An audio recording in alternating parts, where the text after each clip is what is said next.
we've got Dr. John Walkup, the Director of Child and Adolescent Psychiatry at New York Presbyterian and Weill Cornell. He joins us on the phone now from Baltimore. Dr. Walkup, how do you talk to your kids about this?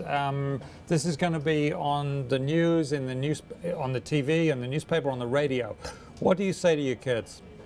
Well, I think there's a couple of things that parents need to think about as they deal with their kids over the next couple of days.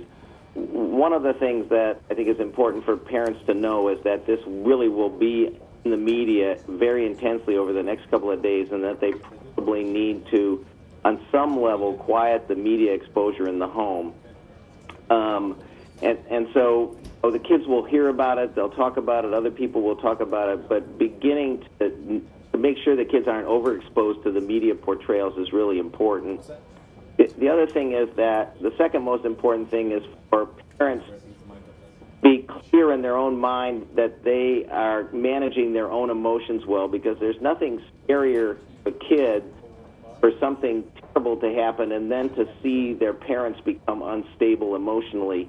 At that point, kids often feel like they have a responsibility to make their parents feel better at a time when they themselves are feeling vulnerable.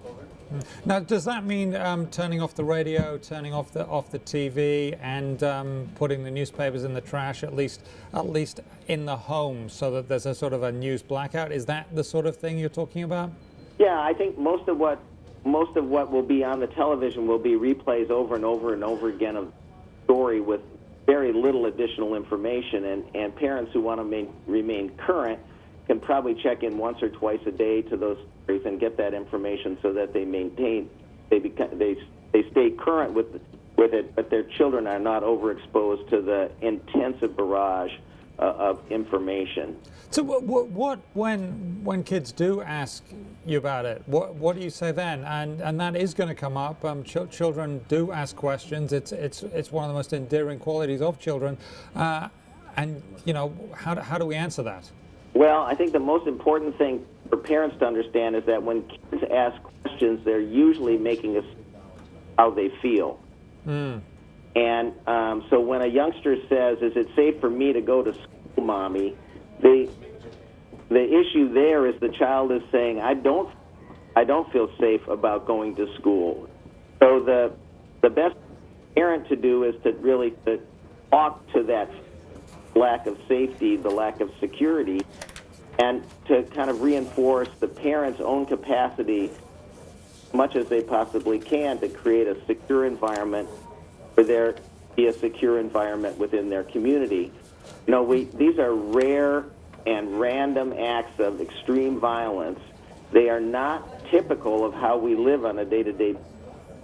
I think it's important for parents to know and for kids at these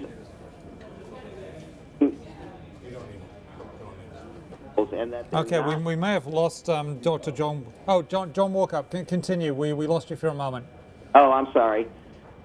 These are rare and extreme, and it's important for parents not to get too caught up that rare and extreme events actually become common, or are actually more common than they actually are, and that they can be reassuring to their children that their home is safe, the neighborhood is safe, and their school is.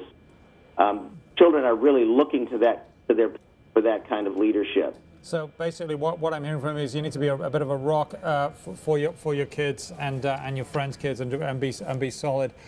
Tell them it's going to be okay and make it safe. We really appreciate your time. Dr. John Walkup is the Director of Child and Adolescent Psychiatry at New York Presbyterian Hospital and Weill Cornell Medical College. We thank you, sir. Thank you.